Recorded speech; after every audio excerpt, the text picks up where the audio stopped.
I'm gonna sing, I'm gonna shout, I'm gonna let the reason out that his love goes on forever. I'm gonna take it all the way. Hey, thanks for tuning in to the Maple Minute today, this Tuesday, July 13th, 2021. I'm Pastor Bill, and we've been talking about the things that rub us raw in life, the frictions of life, and how much they affect us.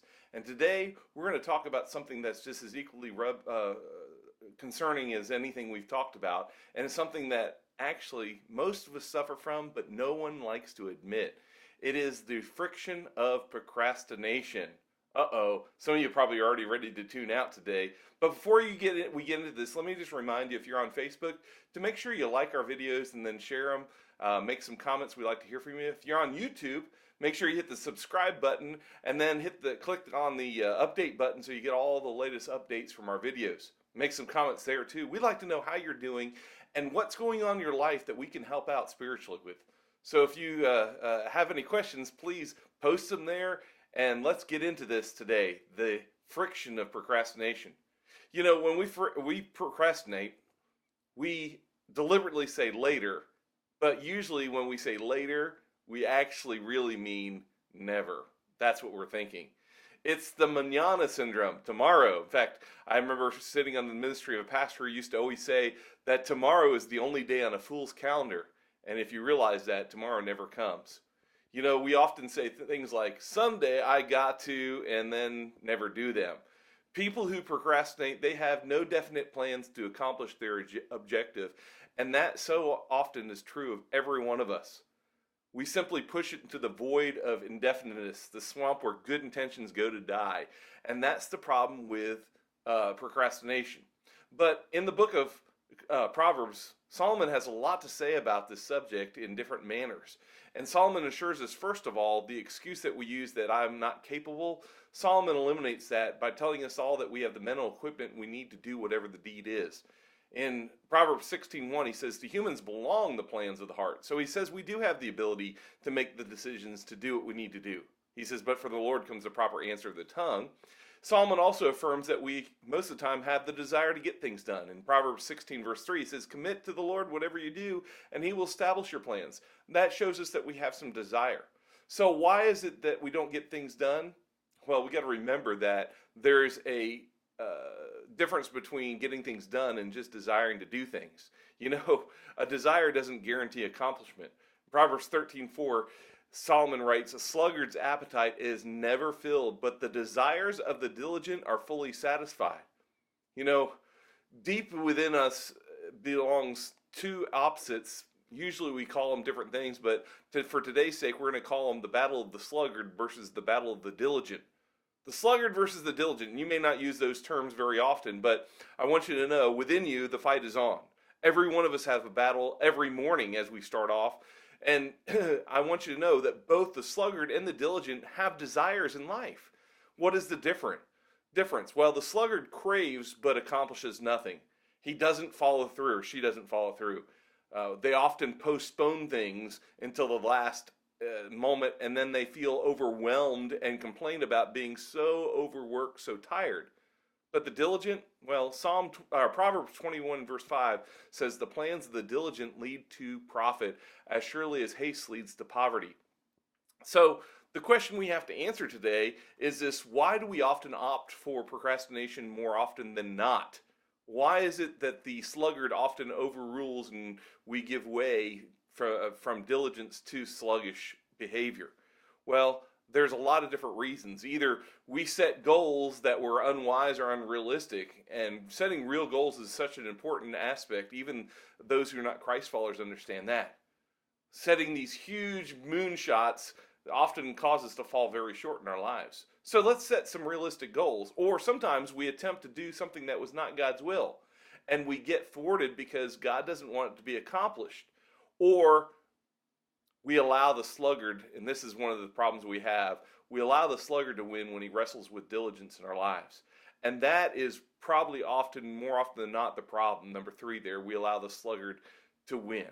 And let's not let the sluggard win. So how do we overcome this? Well, I'm so glad you asked, because Solomon didn't just tell us what the problem was. He gave us some advice. In fact, the advice he gives is to go make a trip out to the anthill. You know, those pesky little ants that they bite you and they cause you problems and they're everywhere all the time. Well, Solomon says they teach us good lessons. In Proverbs chapter 6, verses 6 through 11, he says this: "Go to the ant, you sluggard. Consider its ways and be wise. It has no commander, no overseer or ruler. Yet it stores its provisions in summer and gathers its food at harvest. How long will you lie there, you sluggard? When will you get up from your sleep? A little sleep, a little slumber, a little folding of the hands to rest, and poverty will come on you like a thief and scarcity like an armed man." It's the lessons that we have to learn. And what lessons do these ants teach us? Well, the lessons from the ants are various. First of all, we could say this: they don't need anyone to supervise them. They don't need some superintendent over them. They are self-motivated, and that's something we need to learn to do.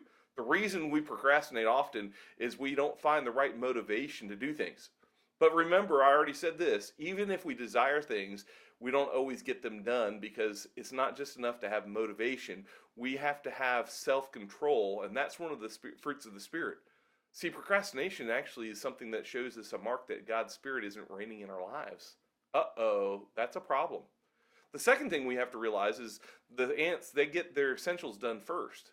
The importance, they don't play first, they do the work first. That's what he was saying there. They go and they work all summer so that they have food in the winter when there isn't any.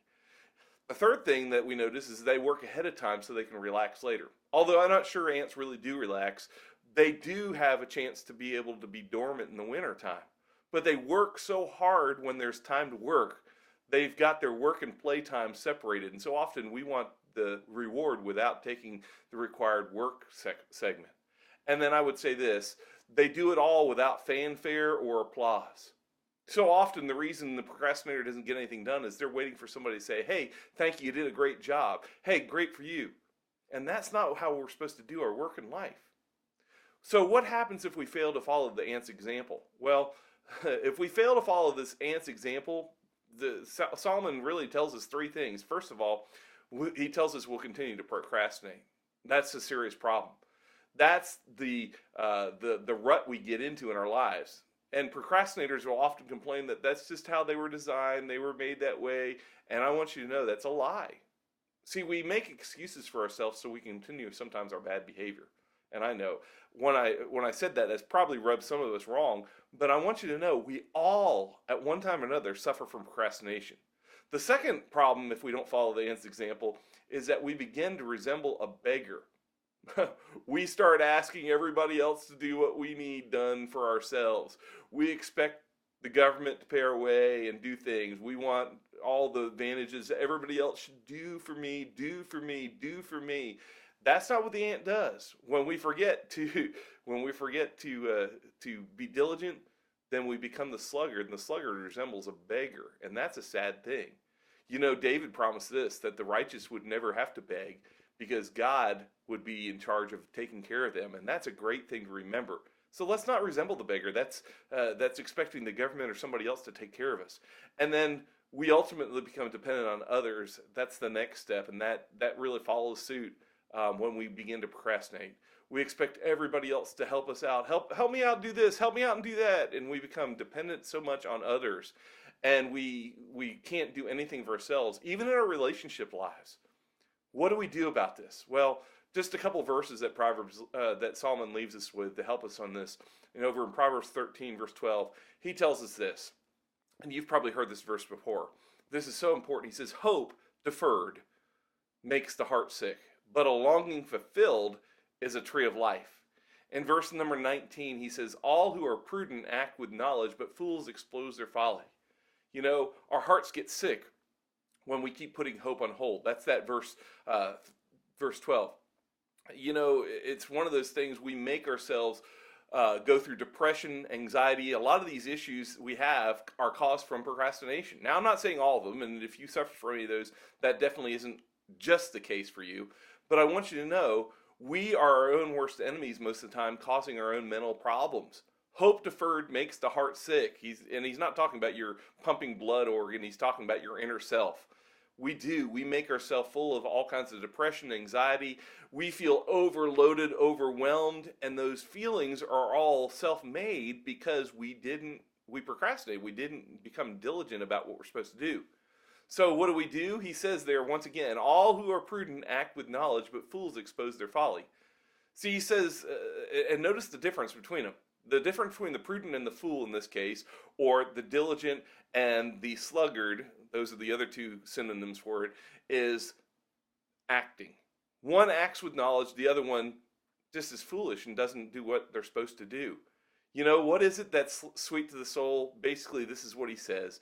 And get this, if you didn't get anything else, this is what's good. And we all know this. From a good day's work to anything you accomplished at home, those projects, the do lists, the honey-do lists, whatever you have, what is so sweet to the soul?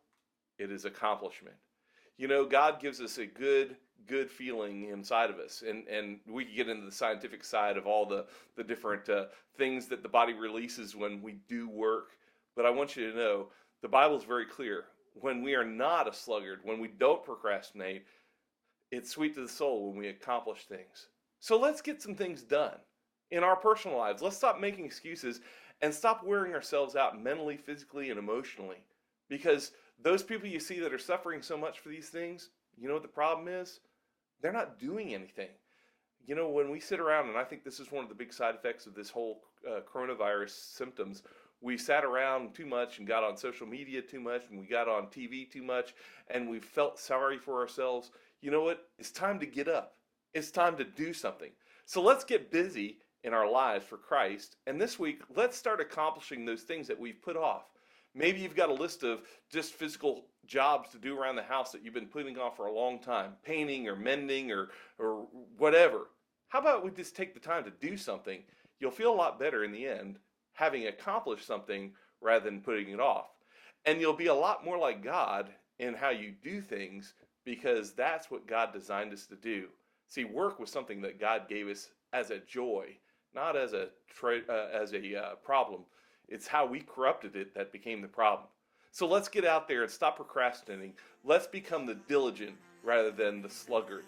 Let's be someone who gets involved rather than someone who's a fool and doesn't get anything done today and causes himself all kinds of heartache and misery. His love reaches to the highest mountain. His love stretches to the lowest valley.